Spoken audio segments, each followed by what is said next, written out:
Thank you for joining us wherever you are. This podcast episode is brought to you by the Old Ways Actual Play team. This actual play uses the 7th edition Call of Cthulhu tabletop role-playing game rules by Chaosium. This actual play is performed by adults and in an adult setting.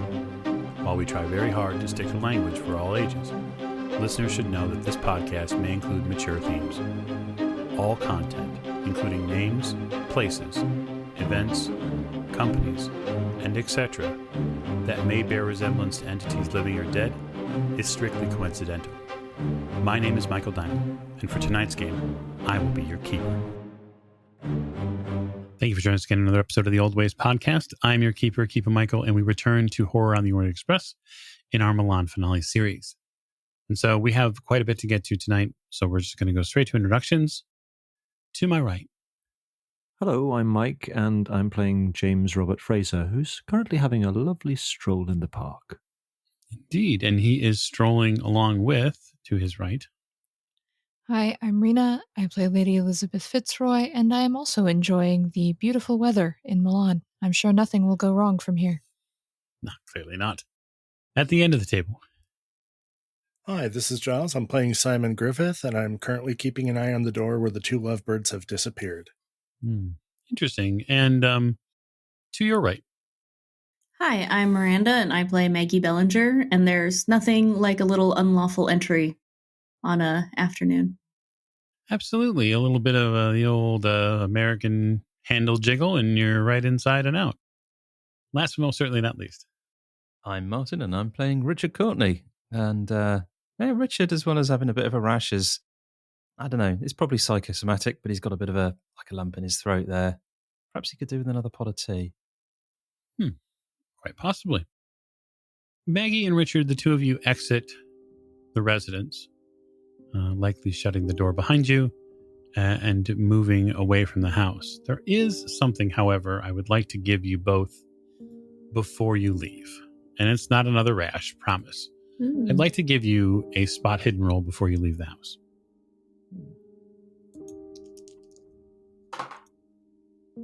Hard success for Maggie. Richard's still a bit shaken with a 77. Absolutely. Maggie, you notice something as you are leaving, and that there is a painting on the wall. It's a very striking figure, and he has a very striking visage. There is a beautiful oil painting of an Italian man just by the door there. You missed it earlier because the door covered it up when you opened it. There is an older gentleman, dark hair. He has somewhat of a bronzed complexion, mustache, and he's wearing this, what almost looks like a military uniform, although nothing with ribbons or medals or anything, but there's a uniformity to the jacket that he wears. I can't put my finger on it, Richard, but that painting stands out to me. Yes, that's the fellow with the hands and the throat. What's this? Focaccia. Him. Oh, that's him. Yes. He's it's unusual for somebody in the military to go into theatre, isn't it? Yes, that is quite strange, though perhaps he's retired and the theater is just a passion of his. Maybe. Most odd. Should we take it with us? I think it might be a little conspicuous. I suppose we could take it out of the frame. I just don't know why I have the urge to take it with us. Yeah. Well, let's see if we can get it off the wall, shall we? The two of you can easily take it off the wall. Although, when you take it off the wall, Maggie, your left bicep hurts terribly. You get this pinching feeling directly in your bicep. Oh. Something is strange with my arm. Ow, that hurts. I wonder if this painting has had some sort of strange association, perhaps like those costumes we wore that caused the rash. I don't know. having trouble putting it together as well, Richard, but it is something. Well, should we get this painting out of this frame and then we can maybe roll it up and take it with us? It wouldn't do to take the whole thing out. Yes, let's do that. Okay. Taking it out of the frame isn't hard at all. I mean, provided you remove it reasonably so. The backing for the frame, you can easily roll up the oil painting and take it with you. So we can show everyone else what be on the lookout for this man. And Well, it's just like having a photograph. You're just doing the smart thing. You're adding theft to breaking and entering. Mm-hmm. Well, I want to make it look like they were here for the artwork and not for other reasons. Clearly. It's a mislead. Strictly speaking, they weren't breaking and entering. They opened the door, unlocked door of a house and walked in. That's why I called it unlawful entry. It is thievery, though. So the two of you exit, now painting rolled up under Richard's arm, and exit back over into the gardens. You're now both professional art thieves. Well, Richard, rather than drawing attention to ourselves as a party, perhaps we could just walk away, but make sure everyone that they see us and see us leaving, and then they'll leave too. We don't need to be seen talking to everyone else here. Yes, I think that's a good idea. I've had enough of this house. Maggie, Richard looks a little... He's off a little, you can tell. Maybe sweating a little bit. He looks a little clammy. Probably needs some tea. Richard, are you okay? You don't look well. No, I mean, that was a little bit of an unexpected surprise. I thought we might find the mannequin in the basement, or maybe some clue as to its whereabouts, but not that butchery that we observed. Yes, whatever it was. Well, perhaps we could get you a bite to eat somewhere, and then we could all sit down to talk. For those of you touring the gardens beyond, you do see the two of them exit the home. It's fairly clear that the professor has something large underneath his arm that he's carrying out. It's not an arm, just to be clear. Your ladyship, I believe Professor Courtney and Miss Ballinger have rejoined the daylight. It seems they have liberated something from its former ownership. Perhaps we should rejoin them. Yes, it looks a little like they are making for some less obvious place. So yeah, the five of you collect back up. Mr. Fraser, it is fairly clear that the professor has a painting rolled up under his arm. That's not hard to see. What have you discovered in the house? Have you found where Miss Cavallero may be being held? Is she there? Is the man there? No, I'm afraid I think some terrible fate may have befallen her, but... What? There's nobody there now. No. Speak up. What do you mean, some terrible fate? Hang on. It's a delicate matter. Stop bumbling, man, and just spit it out. I don't think anyone's been there for a week. Wherever they are now, we need to find them. I did as you said, and I saw a vision of some man reaching into a neck, and what? I'm afraid that I think Simon might be right. It's a most unusual. What are you saying? Are you saying we're too late? Are you saying he's already done this horrible thing? I mean, I don't see how it could be. So, I don't know. We should find her. I have the painting. We took the painting here of the man. So as you might know who we're looking for.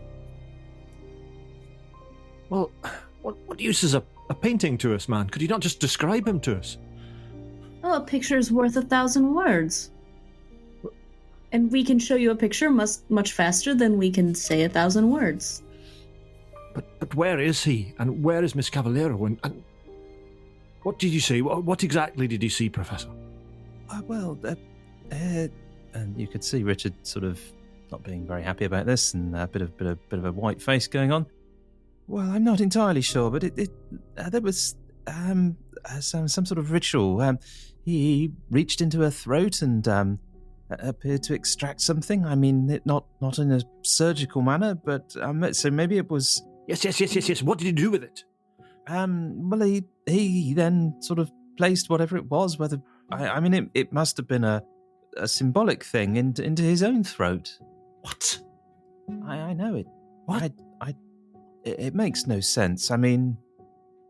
Fraser is kind of pacing backwards and forwards at this point with his head in his hands. No, we can't be too late. Well, what signs did you have of them? Where did they go? Did you find anything that could tell us? I'm afraid not. I mean, all we know is that they haven't been there for some time, a week or more, so they must be... If they've been seen in the city recently, they must be somewhere else. What do you mean? I mean, she's only been in the city 4 days. How could they have been here a week ago? That doesn't make any sense.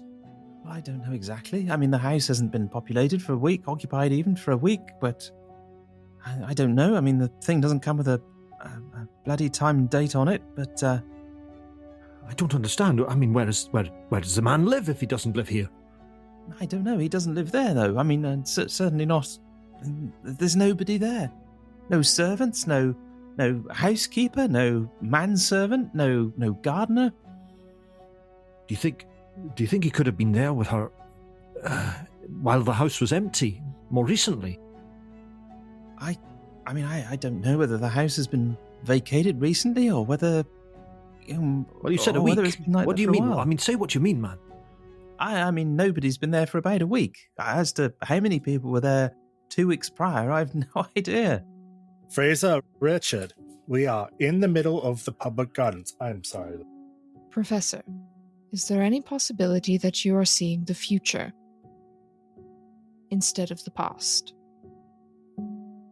I mean, I don't believe I've seen the future before. I wouldn't. He's withdrawing into himself, sort of deep in thought.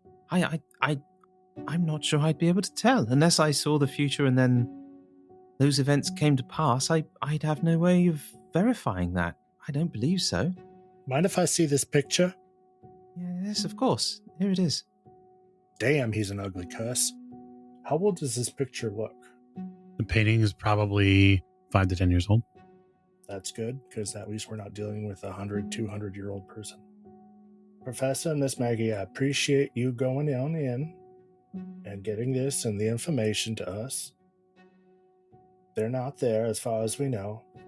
We do know that there's going to be shenanigans down at the Opera House this evening. So my next point is we should go to the hotel, stock up, and head over to the Opera House, because I am sure that's where Faccia and Di Mattina are going to be if we want to catch them before the performance, correct? Well, we don't have anything else to go on, do we? I can't believe why have we wasted so much time? Fraser, we didn't waste time. We know who's involved now and who's responsible. That's called investigation. But it's too late if he's done this thing. If what the professor's seen has happened, it's too late. We don't know that, Mr. Fraser. And if he can take it from her, can't he put it back? I don't know. That's how this nonsense works. Fraser, calm down. We must go to the opera now. Fraser just starts striding off. Very well. All right, Lady E, maybe I should drop by the hotel and pick up some sundries. Is there anything you're wanting but while I get Mr. Fraser's gear, or... Oh, I take everything I need with me, thank you. What about you two? No, I don't. I can't think of anything in my room that I would need. I think I'm fine at the moment, thank you. Right, I'll just go, because I'm not supposed to be carrying anything out, though. This is why I was saying I should get a black shirt. Then they wouldn't search me for stuff. All right, let's go. Okay. You head back to the hotel, Simon. Mr. Fraser, are you heading directly to the opera? Yep. Okay. When you arrive at the opera, and we'll say it's roughly by this time about midday, you find the main doors of the opera closed, as you'd probably along the way suspect, because no one will be allowed in given that it's grand opening. You do know about the side door that exists here at La Scala, but it is, at this point, multiple people outside of it, and they're checking everyone that goes in. In the side door, does it look as though these are the singers and the stagehands and stuff like that, yeah? Yeah, staff, stagehands and whatnot. Okay, I'm going to go and join this. If there's a queue, I'm going to go join the queue. Sure. You get up to the head of the line eventually. It takes about 20 minutes. Afternoon. Afternoon. And you hear a Italian voice speak up, and a rather well-built man says something to you in Italian. I'm beg your pardon. I do not speak Italian. Do you speak English? Who are you? My name is Fraser. If you would be so kind. And you're part of the opening night? Yes. He looks at you a little bit, up and down, and then eventually nods and waves you in. Thank you very much. You head in. You're backstage. Okay, I'm going to see if I can negotiate my way around the rabbit warren that no doubt is the backstage here at the La Scala, and see if I can find the corridor that has the dressing rooms on it. See if I can find one with Miss Cavaliero's name on it, or possibly the name of her understudy. You don't see one here readily on the first floor, on the ground floor, I should say. Okay. So when you enter back here, you're essentially in a stage door directly behind the opera. And so when you enter through that door, there's a whole lot of scenery and whatnot in front of you in different areas. Staff are moving back and forth from left to right. It also appears that there is a stairs far left, maybe, stairs far right as well. If there are people milling about as well, I will kind of stop the occasional one and ask them if they speak English. It probably takes you a good couple minutes to find somebody who does speak English, but you do eventually find one. It's a young man. He seems to be dressed as, he's dressed right now in what look like just work clothes. But you can tell that he's had some of his makeup done. And so it looks like he might be one of the Egyptian guards in the play or in the opera. Excuse me. Do you speak English? Yes. I'm looking for the dressing room of Signorina Cavallero or Signorina Di Mattina. Oh, downstairs. All the dressing rooms are downstairs. Miss Cavallero's not yet arrived. Yes, I understand that. Thank you. Grazie. Hurry off. You hurry off, and you head downstairs. It doesn't really too much matter as far as whether you go left or whether you go right, but he does direct you specifically. And so you go to your left as you enter the backstage area, and you head down the stairs, and you see a row.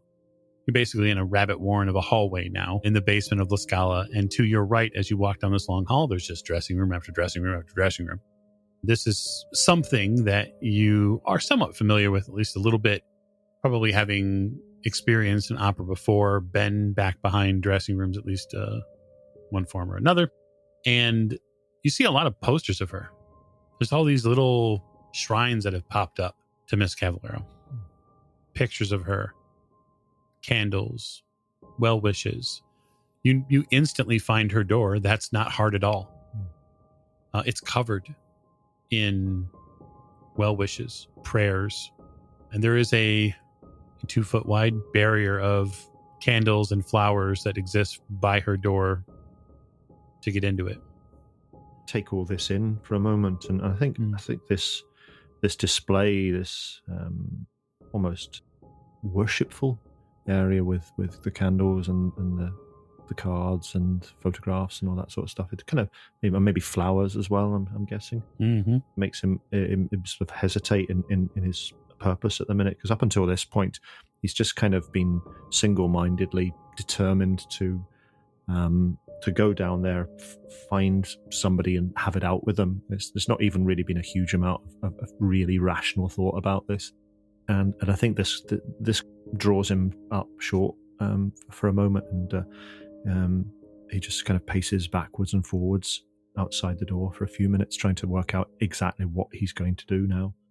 And then after 30 seconds, a minute or so of this, maybe a couple of minutes, he's go to the door and just kind of listen at the door and see what I can hear inside, if anything. Silence.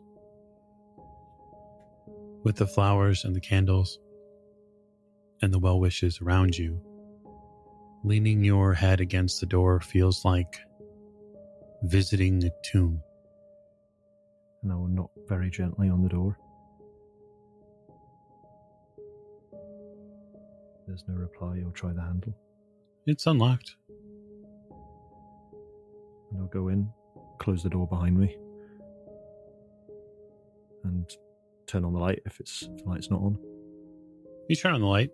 It looks like a dressing room. This one is no larger than any of the other ones.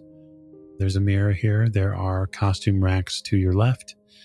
There are a few minor methods of washing. There's a basin. There's rags available. There's a makeup kit. There's some more there's stronger lights near the mirror there for preparing. And you see what appear to be magazines or newspaper articles of previous performances. I'm going to have a thorough look around the room to see if there is anything here that I can find that might indicate potentially where she might be, or I mean I know she's not actually even been in this dressing room, not even been in the opera house almost certainly, but just really want to have a thorough look around.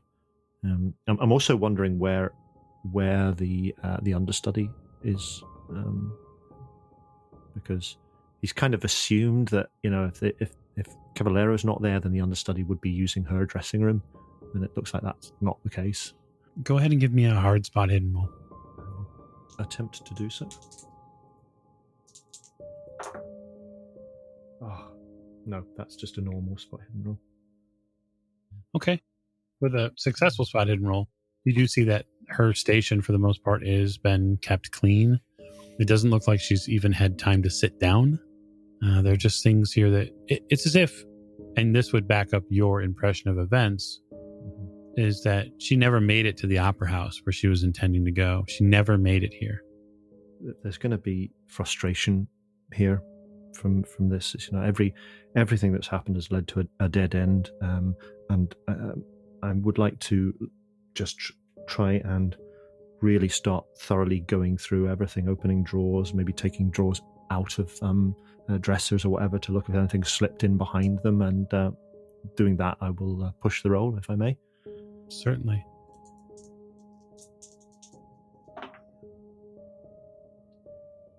$34 is exactly. Oh, it's not exactly. It is a hard 68. Yes, it's a hard success. 34 into 78. Yeah. You dig very deep. You know in your heart that if this man who's come after her, he must know her. There must be some connective tissue between the two of them. And after pulling apart several of her drawers, he's pulling them out where she would normally keep her clothes. You see a series of envelopes, yellowed with age. And I'll gingerly retrieve them from the drawer, or the back of the wardrobe, or chest of drawers, wherever they are. They're written in Italian, but the signatory names on them are easy enough to read, whether it be English or Italian. They are clearly from Arturo Focacci. And they're addressed to Miss Cavallero, yes. Two of them are, yeah. One of them is addressed to the management company that's currently helping run the Scala. I need to find out what these say. I'm going to pocket these letters, and I will spend some time putting the room back to rights, and then I think I'm see if I can find the others, or find somebody here who can translate these for me, although I don't know anybody here, and I don't know who I can trust. But yeah, I might actually, in fact, head back to her apartment. Well done. Call on... because there are people there I can trust who speak Italian. Certainly. Getting back to her apartment, I'm assuming you would inquire with Angelo or Anthony for that matter. Mm-hmm. I also want to make sure that I'm not followed when I do that, because he's very kind of paranoid about who works for this man. He's a wealthy businessman, potentially got a little bit of power in the city. He might have people hovering around the opera house, keeping an eye on the place, especially if he knows that there are people in the city that have an interest. Mm-hmm. So yeah, I just want to kind of just check that I'm not being followed or observed. Okay, so it's spot versus any potential stealth roll as an opposed roll. Yep. That's 41, which is just a normal success. Let's see.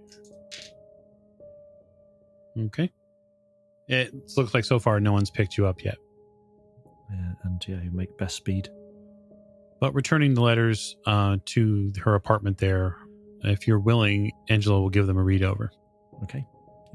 So in fairly short order, they tell you that the first letter, they show you the one that was sent to the production company, basically sums up Arturo's desire to purchase the production company so that way he can control what happens at La Scala. He claims in the letter that it's a point of Italian pride, and that as a businessman and a influential person, it's important that these things are held within the proper hands. Angelo says that it smacks of fascism, and the letter is dated back in 1916. All right, okay, 9 years ago. It's at that point that you cycle forward a few years between the second and the third letter, both of which have basically the same aim. It seems that Arturo has come to the understanding that Miss Cavallero's voice and her presence at the theater are very influential. He makes several direct overtones to her in the first letter that her support for his purchase would be very critical, not only the theater's future, but to her future as a musician. He supposedly enclosed with the second letter a gift of 20,000 lira, which is an exorbitant amount of money for that era, right? So this comes in about 1920. She is young, and he is heaping just gobs of money on her in Mussolini's, or what will soon become Mussolini's Italy, during the rebuild, and that is fairly interesting. The third letter is far more terse, Angelo says. After being seemingly rebuffed by the opera star, Arturo tells her that the theater will be his, all of it, and that if she is not willing to play along and play the role that she has meant to play, that he will be sure that she doesn't sing again. It's starting to maybe make a little bit more sense now. Both Anthony and Angela are furious, although neither one is in the physical condition to get up and do anything about it. Don't you worry. We'll see this right. Do you have any idea where this man might be? It appears he's not in his villa, his manse near the park. He's a powerful businessman. He owns many properties around town, too many to count. He could be anywhere. Yes, I understand. Isabella speaks up from the kitchen. He does love the theater. He does love the opera, the building, its people, in a twisted way. I tell you this, sir, he will be in the opera tonight. He will not miss the opening. Is he likely to be in the audience, or will he be backstage observing the proceedings, do you think? He would be afforded both luxuries should he ask. Although I'm not certain that the opera staff are friendly with Arturo. So he's more likely to have a box, perhaps, or something of that like. Possibly.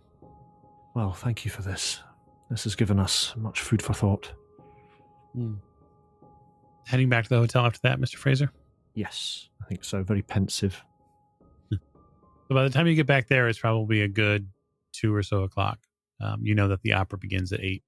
For those of you who have been at the hotel, Professor Courtney, you've had a couple of hours now to rest. You feel slightly better, although you're still probably a bit mired in what you saw. You do come to what you believe is a very important conclusion, though, about the green lens. having seen it now and used it a couple of times. You're fairly certain that the green lens is key to seeing events that have happened previously. Excellent. That's good to know. Not so good for Miss Cavallero. For the rest of you, for those past couple of hours, you've had the opportunity to perhaps get ready or perhaps relax.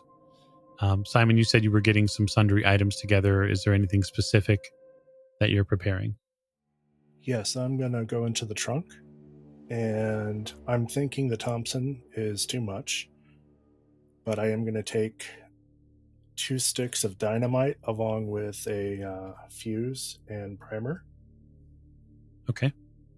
I'm figuring, if nothing else, it's good for blowing open heavy doors or things like that. But obviously I'm not going to take all 8 sticks because that would blow down the theater. I don't know that blowing up La Scala is the right way to do it, but you're the investigator, not me. I'm not trying to blow up the theater. I'm just trying to remove all impediments to our progress. Understood. And then Miss Bellinger, you have a couple of hours. Yeah, Maggie doesn't really have much to get ready, but she might check on her rash, get some more ointment if necessary. Clearly. Check in on Richard because he wasn't looking good the last time I saw him. So your rash is still there. The ointment that Paul has put on it has helped, but you'll probably want to reapply some, you think? You're not really sure. You're not a doctor. Yeah, we'll check in with Paul. He does rebandage you a little bit, this time completely in private. And he makes sure that you have the ointment that you need. He just tells you to try to stay away from it. And hopefully it'll heal up in the next couple of days. Richard, on the other hand, looks slightly better. He's had some tea, it sounds like. His voice is has a little bit more strength to it. And soon after that, Mr. Fraser returns. First thing he's going to do is head up towards Lady Elizabeth's room, see if he comes across anybody on the way. You see Paul in the hallway. Mr. Maverhaven. Will you be accompanying us to the opera tonight? There may be fireworks. Really? That sounds fantastic. Well, I speak metaphorically, of course. Well, I mean, I'm happy to go with if Lady Elizabeth requires my services during the time. Well, of course, I will leave it entirely up to you, but I believe the rest of us will be going, so... Do we have enough tickets for Paul, or is there... You actually don't. You only have 5 of them. All right, okay. Which gives me a thought. Bear with me for one moment. I'm going to go down to reception, but just before I go and see Lady Elizabeth, I want to see if I can telephone the box office of the La Scala. Okay, you head down to the front desk. Excuse me, may I use your telephone, please? Do you have the number of the box office in La Scala? Certainly, sir. Go right ahead. Okay, so I want to telephone them and ask them if there is a box available for tonight's performance. Unfortunately, the boxes are all full. We are expecting to be overfull. Well, thank you very much nonetheless. Much appreciated. And I'll head back upstairs again. Okay, you head back upstairs. Knock on Lady Elizabeth's door. All right. Yes. Who is it? It's Mr. Fraser, your ladyship. I have some news you might be interested in from the opera. Do come in. I'm just sitting in my chair, fiddling with my book when Fraser enters. I managed to find my way in to Miss Cavallero's dressing room in the opera. The place is unused.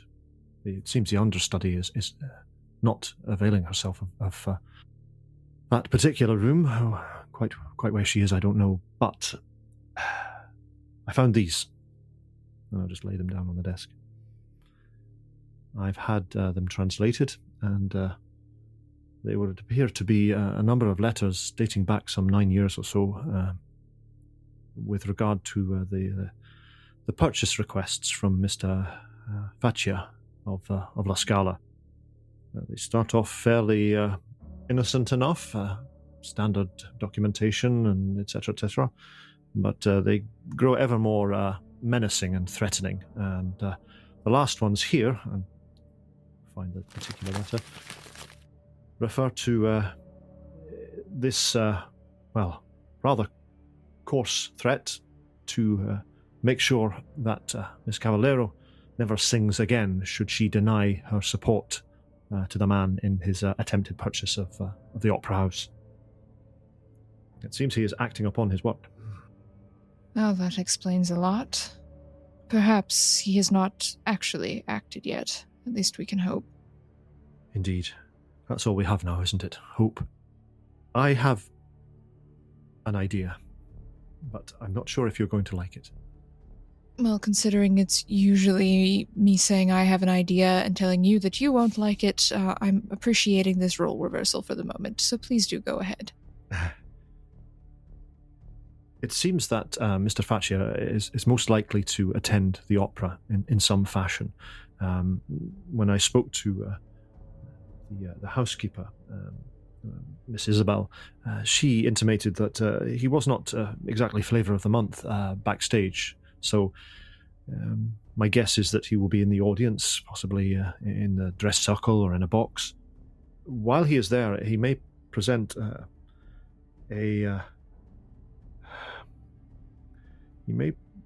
himself as a point of focus, shall we say.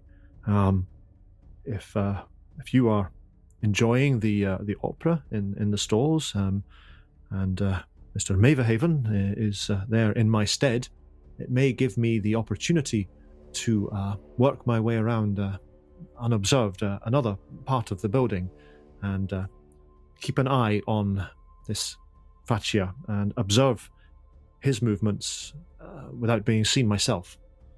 And, if required, take action against him. I trust your judgment in that regard, Mr. Fraser. I suppose I can pretend to enjoy an opera for an evening. Have you spoken to Paul about this? Not as yet. I wanted to broach the matter with you first. I suppose it can't hurt.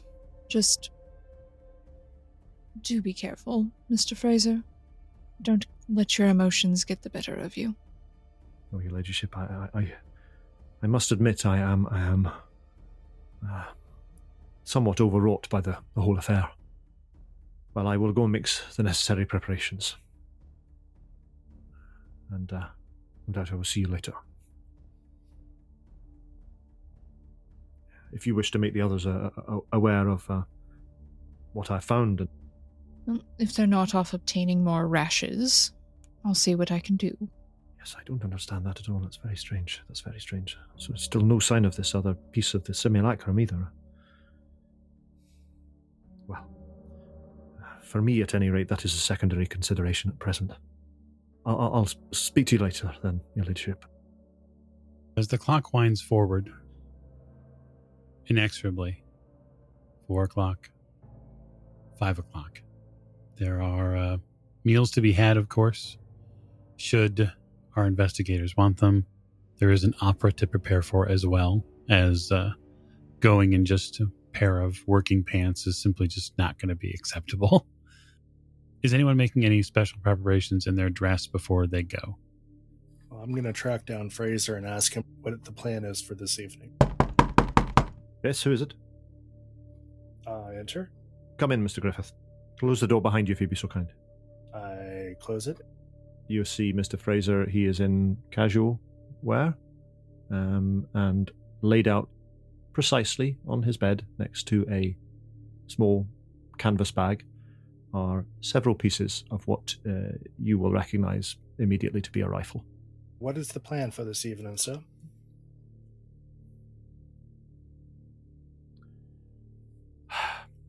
Well, I don't know if her ladyship has already told you, but we have some further information on this man Faccia's motives and movements in the last while.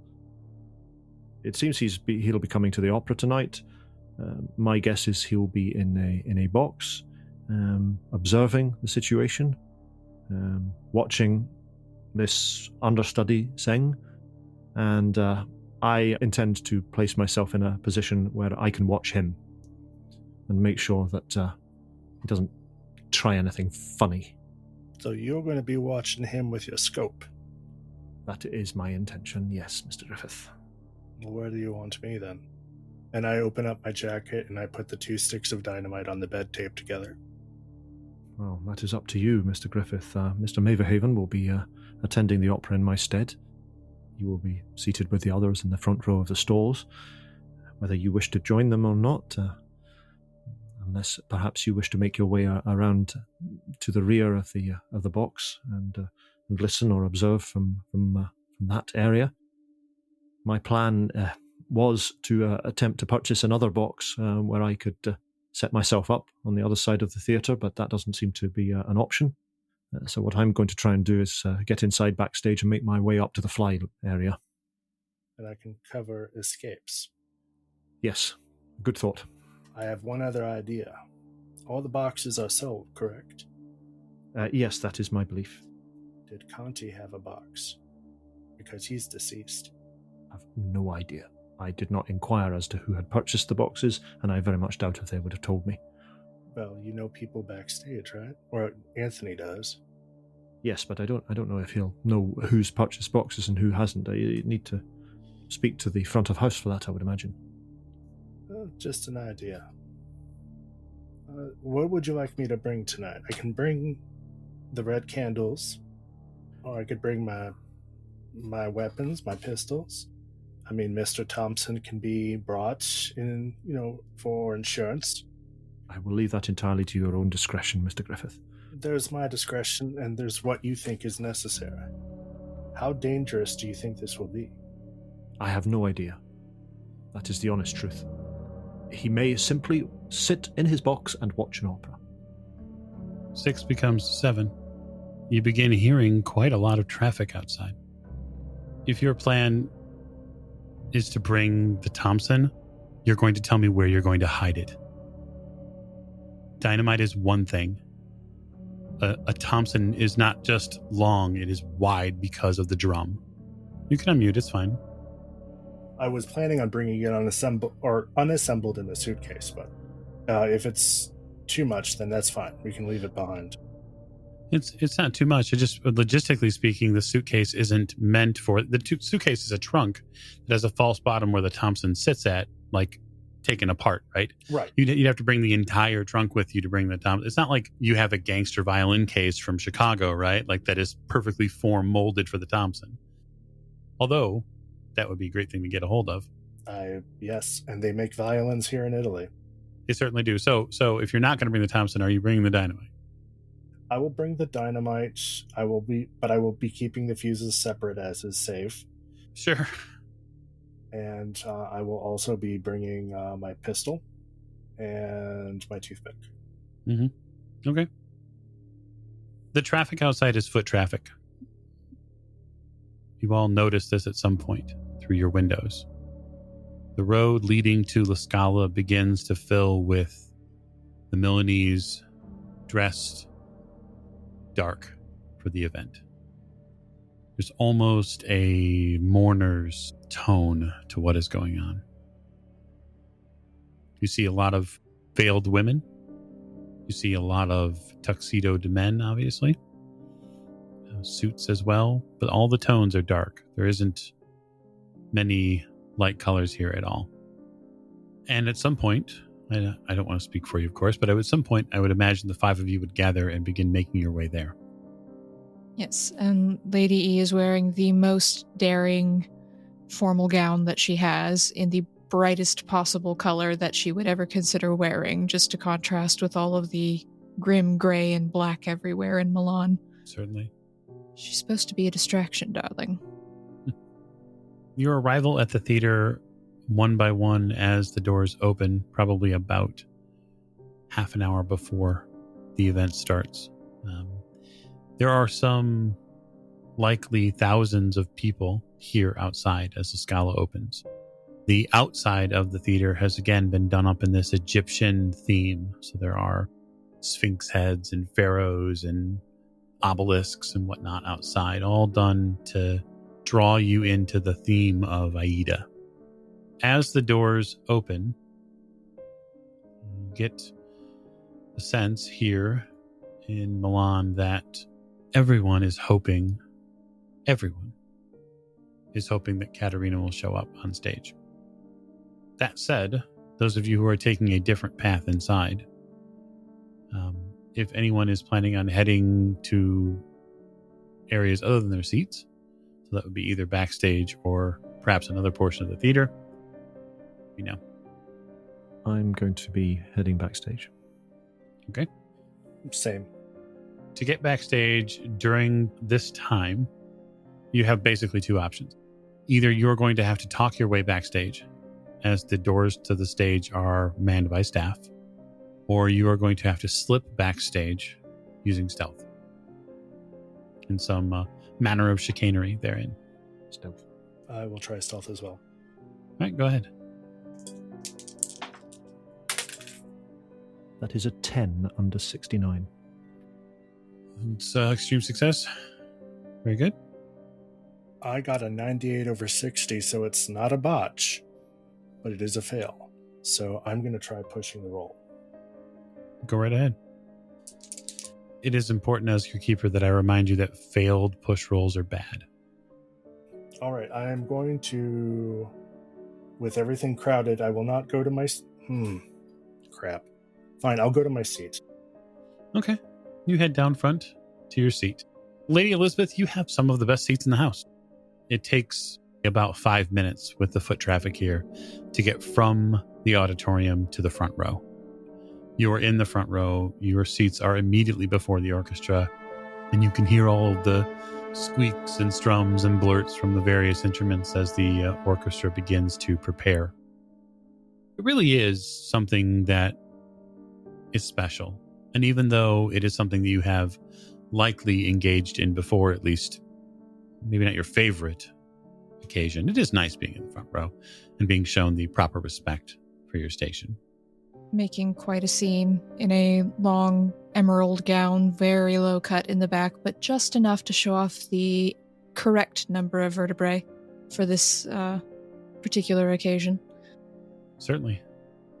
There are 6 tiers of boxes here around you, and they curl around the lower floors like a pair of hands prepared to grasp something. Everything here is of epic proportion. The chandelier, the curtains, 60 feet of crimson curtain flutters just before you. You feel like an ant, Professor, in some vaunted castle. At 8 o'clock sharp, the conductor approaches his podium. You see him withdraw a very thin baton, and with a very sharp rap, which seems to find every nook and corner in La Scala, the music begins.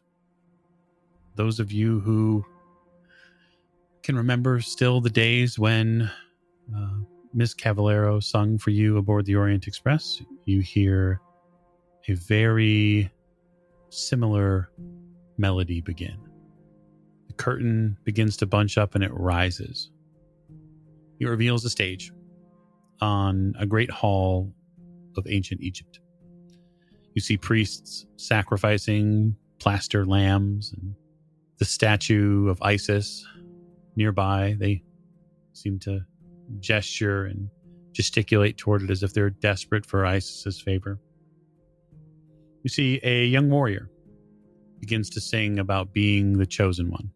His hope is that when he returns from his battles in Ethiopia, that he may ask Aida, this captured Ethiopian slave, to be his wife.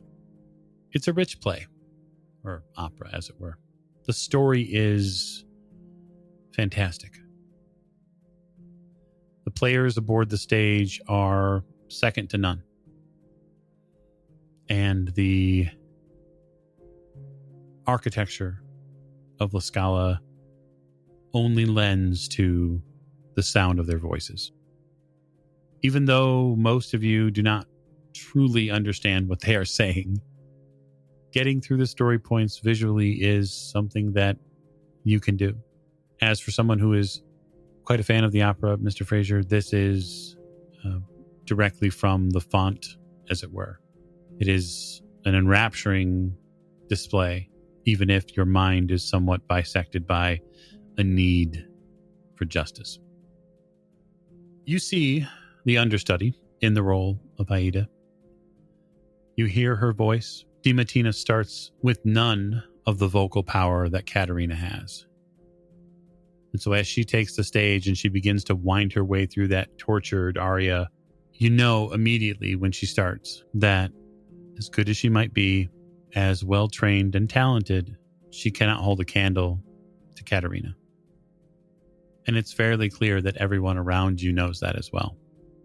And while they choose not to torture her with their eyes hidden, they begin to gradually sing along with her. And the whole opera house begins to reverberate with a very strange tone. There's a hum and a resonance that you pick up, Lady Elizabeth. It winds its way across your forearms and down your fingers. There's something going on here. You can feel it. I lightly tap Maggie on the foot with my walking stick. I would probably look over to Lady Elizabeth and give her a nod. Why don't you give me, those of you who are in the front row, why don't you give me a listen roll? I'm luckily great at listening. I pass 39 under 55. Yep, 60 under 67. 32 under 45. Richard failed. We'll put a pin in that for a moment. We'll hold right there. Mr. Fraser, you reach the fly floor. Okay. So what I want to do is, if there is anybody, there will be the fly operators up there pulling on the ropes to change the scenery and that sort of thing for the different acts. I'm going to try and busy myself there as if I'm part of that, and try not to stand out. And then what I want to do is I want to find a position which will probably be just at the proscenium arch, but behind the top of the proscenium arch, where I can observe the audience. I'll be pretty much in darkness there where I am, and I will open the canvas bag that I've got. Initially, I want to use the scope to be able to see if I can identify where this fella Faccia is sitting. Luckily, I've seen a very fine representation of him on a piece of canvas, so I know exactly what I'm looking for. Much better than the description. Yes, as they say, a picture is worth 1,000 words. I'm going to give you a spot hidden roll. I'm going to put you at advantage for it.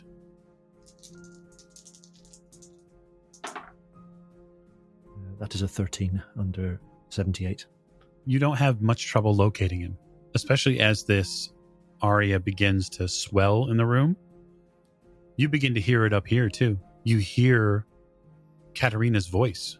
It gets added into the crowd. And you start honing in from your position where this noise could possibly be coming from. And all of a sudden, your scope eye moves across the seats near the front of the crowd. And there are two people. One is an older man, Focacci for certain, and there is a heavyset woman next to him. And she looks like maybe she's related to Katerina. They have some of the same facial features, but she's much older.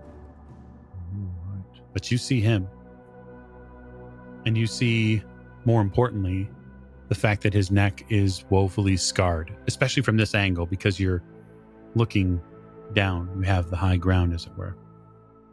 Those of you who made your listen roll, begin to locate where this sound is coming from. You've heard Katerina's voice before. You know the difference in the tones that she makes and simply the octaves that she can hit.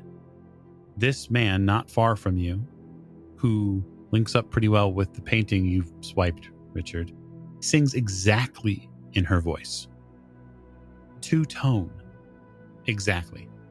And now all of you that made your listen roll successfully can make a sanity roll. Should I be making a listen roll as well, or? No, because I'm assuming from your position at the upper part of the orchestra and opera, you'll hear it anyway. Okay. Because all the sound goes essentially right. goes straight up. Okay. So do you want me to make the sanity roll then? I would, sir, yes. I failed my SAN roll. Oh, no. I failed my sand roll too. I'm in the process of putting my rifle together. Oh, I passed my sand roll. okay. I big old fail. Okay, so for those of you who passed, and to be fair, Professor, you didn't make your listen roll. Is that correct? No, Richard failed his listen roll. Okay, so yeah, you don't have to worry about the sanity. For those of you who passed, I take 1 point of sanity for you in this regard. For those of you who failed, Lady Elizabeth, you're going to lose 5 points of sanity. Oh my god. And we'll get to that in a second, because there, of course, is our addendum. Hoping I would already have my rifle assembled by now. Planning to be up there quite a lot earlier than that. Simon, I'm going to take 6 points of sanity from you. And Mr. Fraser, you would normally have taken 6 points of sanity loss here from this D6. Okay. But an empowered hand of fate has been played in your fortune. Oh. And so I'm going to pass this sanity roll. So it will not affect you. Wow. Thank you, Hand of Fate. 3 or more points of sanity loss would have put me into indefinite insanity. Lady Elizabeth, if you'd roll intelligence for me.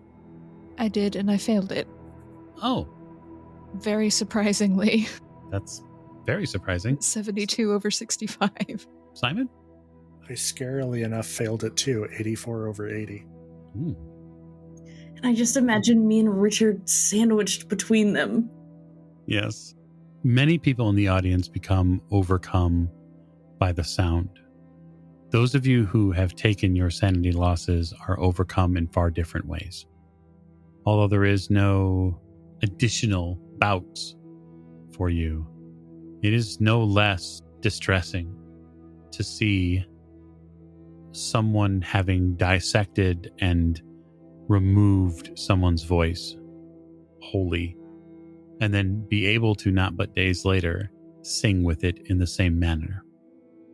Has it taken me this long to get up to the fly four and get myself in position and find him? Because my plan was to be ready and waiting for this kind of eventuality. Should he do something odd? I mean, if it's taken me this amount of time to get up there, that's fine. But my plan was to actually actively try and prevent something like this from happening. But if I haven't got here in time, that's fair enough. Yeah, I think given the way the layout is and getting all the way up there, I think it happens as it happens. Okay. And I would just say that in so much as you've been protected by an empowered hand of fate, I think Mr. Fraser likely hears an angel's choir in his ears as he puts his rifle together. Oh, absolutely. Yeah. I mean, he's not quite in his right senses, regardless, and this is kind of pushing him in certain directions that he might not otherwise have gone. Certainly.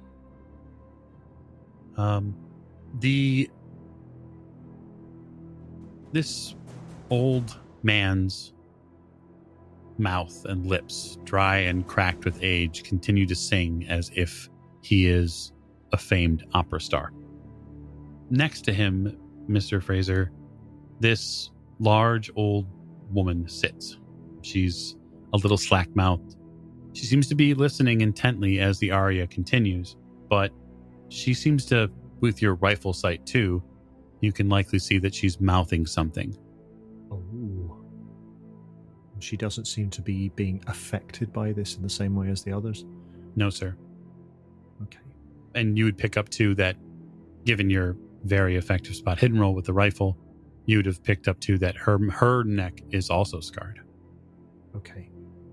Okay, my eyes are flitting between the two of them, and a decision is forming in my head as I finish putting my rifle together and aim it at this woman's head. At the woman's head. Well, she seems to be mouthing something, yeah? Mm-hmm. Oh, indeed. No, his head. He's flitting backwards and forwards. He's like, who's behind this? Who's behind this? Who is controlling this? Is it him? Is it her?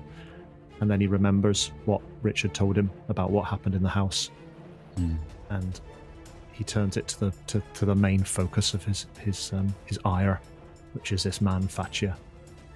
And if there is some big drum roll and cymbal crash or something like that, it's probably quite the flourish. Sure. Are you aiming head? Are you aiming body? Where are you aiming? Oh, head. And I will breathe out and remember my training. Squeeze the trigger. The rifle goes off.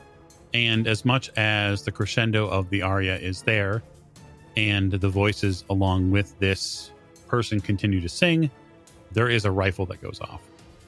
And so I'm going to say it's a hard listen roll to hear above the crescendo of an aria to pick out a rifle fire, but that is something that you guys can absolutely do. Except Mr. Fraser, obviously, who knows because he was there doing it. Got it. 17 under 67. I do not pass. Okay. 87. 13 Wonderful. under 55. Did you say that they were seated in the stalls, kind of behind where the others are? Or are they in a dress circle somewhere? The investigators are sitting box front to the left. This man and this woman are sitting off to the right. So they are probably about 8 or 9 seats plus the aisle away from you. Right, so but everyone's in the stalls, but they're just on the other side of the stall. Right. The rifle goes off, but those of you who hear the rifle hear it as a secondary portion of what you see. And that is, having caught sight of this voice and honed in, those of you who made the listen roll to hone in on where the voice is coming from, it isn't but a split second after the crescendo starts that his head splits in two. And it literally pops like a fresh watermelon, and it sprays the crowd in an area with blood and brains, and he collapses back onto the ground. There's a scream, and then many screams. So does the voice of Miss Caballero stop at the same time? Well, yes. Okay. So it was coming from him. And then the body moves. Yeah, I'll shoot him again. Question, are we hearing more screams from the people now that the body's moving again? You're hearing screams. People are beginning to fly in every direction. Go ahead, Mr. Fraser. Okay, yep, sure. I wasn't sure whether... Yeah, go right ahead. You have a dex bonus with rifle in hand, and then after you go, everybody else will get a chance to go. That is an 82. That is not a success. Okay, roll damage. Oh, even though I didn't succeed. Correct, because you're hitting somebody.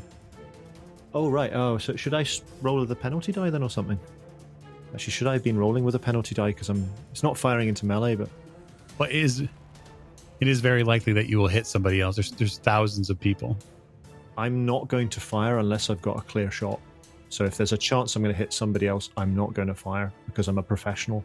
Correct.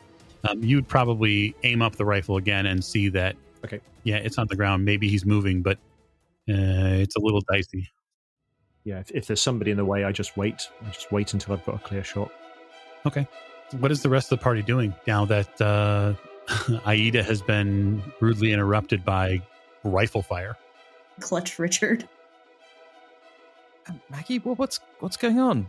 Richard's not made any of these rolls, of course. Someone, our Focacci, he's been shot. I'm certain it was Fraser. The best part of this is because the crowd reacts different than the orchestra or the people behind running the opera continues. The set begins to change. The show must go on. People move and new set pieces come out. Lady Elizabeth, since you are likely still in a similar position, I would like you to make a spot hidden roll. 31 under 59, so it's a pass. So during the confusion and the people moving, I'm not assuming that you're going to be moving quickly necessarily, because people are going to be moving in front of you along the aisle. But through the break in humanity, you see in this new set coming out, looks like maybe you're supposed to be inside some Egyptian general's home, maybe this lead male character. And at the far end of this set, there is this massive mannequin wearing Egyptian armor.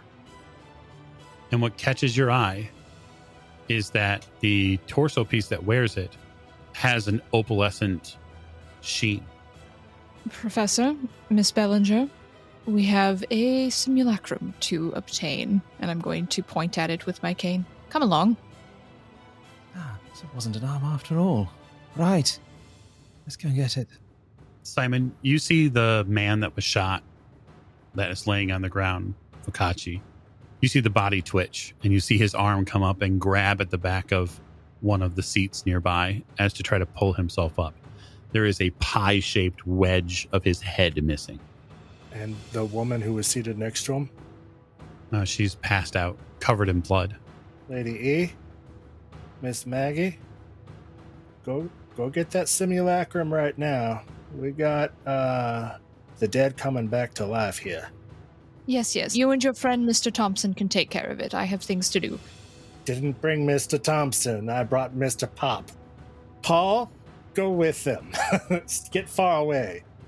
If I can see that Simon is on hand down below, I am going to very speedily dismantle my rifle, put it into the canvas bag, and make my way out of the fly floor before it becomes apparent to the people working there that there's somebody shooting people in their midst. I would like a stealth roll from you, sir, because I think that it's fairly appropriate in this regard. I think that is perfectly fair. Oh my goodness. 13 under 69. Oh, wonderful. You bag the rifle. The barrel's a little hot, but so be it.